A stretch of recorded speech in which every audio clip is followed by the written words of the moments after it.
UPMSP education इनने जारी कर दी गई है।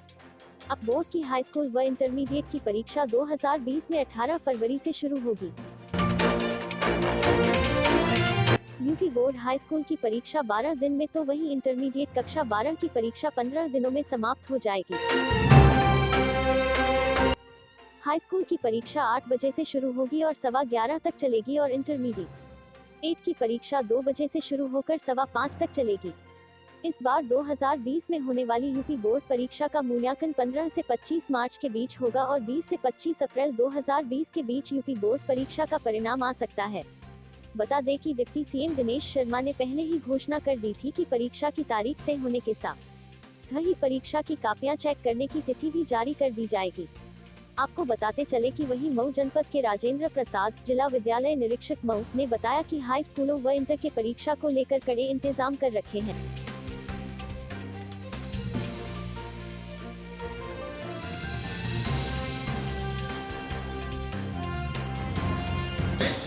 नकल रोकने के लिए क्या ये पूरी तरीके से हाईटेक व्यवस्था कारगर है? बिल्कुल, शासन द्वारा जो हाईटेक व्यवस्था की गई है, मेरा मानना है कि इस व्यवस्था से लोग बच नहीं पाएंगे। अब हर एक कमरे का, हर एक जो है स्कूल का, हर एक सेंटर का हम लोग निगरानी कर रहे हैं।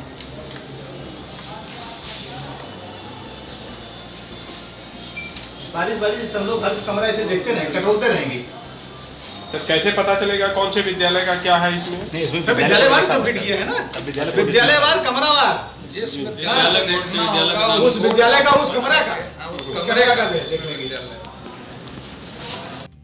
135 परीक्षा केंद्रों पर कड़ी निगरानी के साथ ऑनलाइन सीसीटीवी कैमरे से लैस अधिकारियों के निगाह में रहेगी। हाई स्कूल और इंटर की सर क्या कुछ तैयारी है और इस बार कितने परीक्षार्थी हैं, कितने सेंटर बनाए गए हैं और क्या कुछ शिक्षा विभाग की तरफ से व्यवस्था की गई है परीक्षा को लेकर?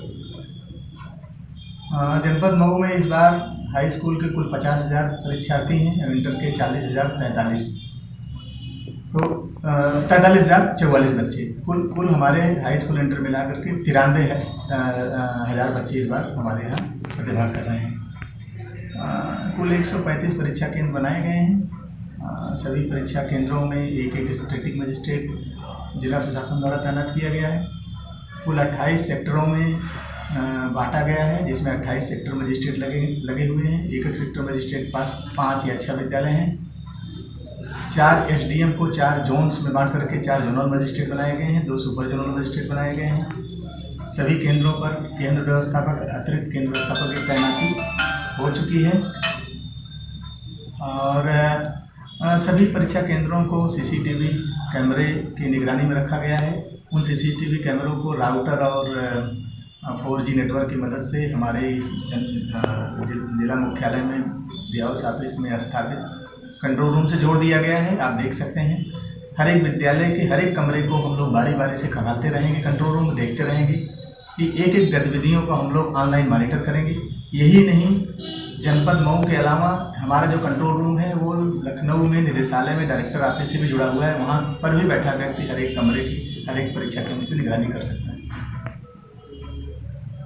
सर, जो पिछली बार की तुलना में इस बार कितने कम परीक्षा सेंटर बनाए गए और कितने परीक्षार्थी कम हो गए हैं, तो इसके पीछे क्या माना जाए? क्या नकल पर रोकथाम जो कड़ाई जारी है उसका असर है?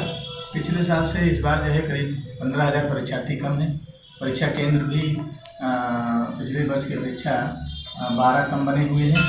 तो परीक्षार्थी कम हो जाने के कारण परीक्षा केंद्र भी कम बने हैं और पिछले साल भी इस जनपद में नकल नहीं हुई थी और इस बार और ऑनलाइन मॉनिटरिंग की व्यवस्था और सुचारू रूप से अच्छी कर दी गई, ठोस कर दी गई है। तो मुझे विश्वास है कि इस बार नकल बिल्कुल नहीं होगी और पारदर्शी तरीके से जैसे परीक्षा होनी चाहिए, पवित्रता पूर्वक परीक्षा होगी, ऐसा मेरा मानना है।